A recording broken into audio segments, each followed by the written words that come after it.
Welcome to சகாஸ் lifestyle. பச்சை பயிர் குழம்பு சூப்பர் டேஸ்டில் செய்யலாம். ஒரு குக்கரை வச்சு 2 ஸ்பூன் ரீஃபைண்ட் ஆயில் ஊற்றிக்கிட்டேன்.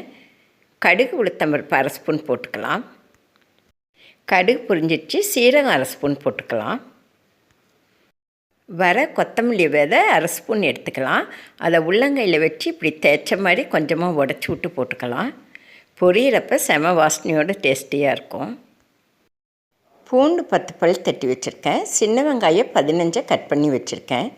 காஞ்ச மிளகாய் 7 கிள்ளி வச்சுருக்கேன். ஒரு கொத்து கருவேப்பிலை எல்லாத்தையும் போட்டு நல்லா வதக்கி விடலாம். நல்லா கலந்து விடுவோம். நல்லா சிவக்க வதங்கட்டும். எப்பயுமே வெங்காயம் நல்லா சிவக்க வதங்கணும். அப்போ தான் குழம்புகள் ருசியாக இருக்கும். இந்த அளவுக்கு வதங்கணும். நல்லா சிவக்க வதங்கிருச்சு. 3 தக்காளி பழத்தை நல்லா கழுவி சின்ன சின்னதாக கட் பண்ணி வச்சுருக்கேன். அதையும் போட்டுக்கலாம். போட்டு நல்லா கலந்து விடலாம். தக்காளி வெங்காயமும் நல்லா கலந்து வதங்கணும்.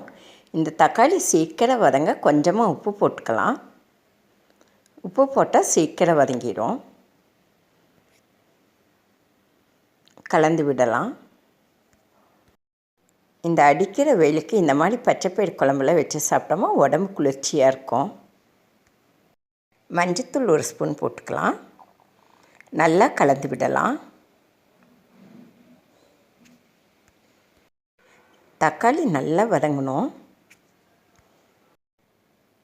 தக்காளியும் வெங்காயமும் நல்லா கலந்து எண்ணெய் பிரிகிற அளவுக்கு வதங்கிருச்சு.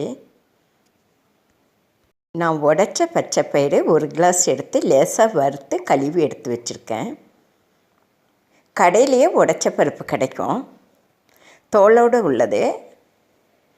அதிக குளிர்ச்சியை கொடுக்கும். 1 கிளாஸ் எடுத்து கழுவி வச்சுருக்கேன். போட்டுடலாம். பச்சைப்பயிரெலாம் போட்டாச்சு.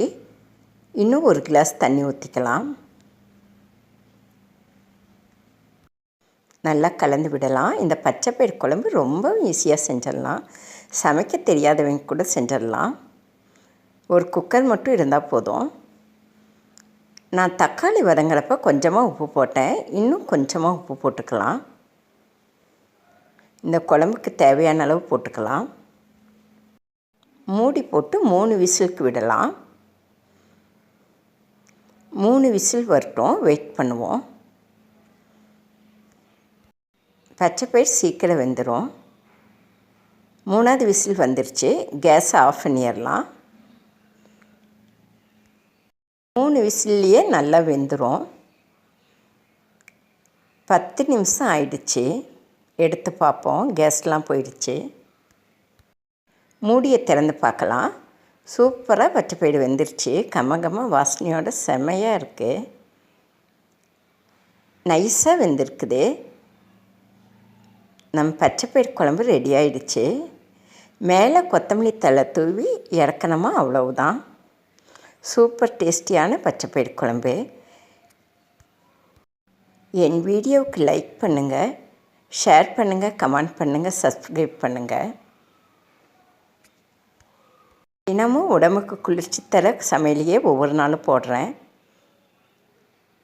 சப்ஸ்கிரைப் பண்ணுங்கள், லைக் பண்ணுங்கள். வாங்க சாப்பிடலாம்.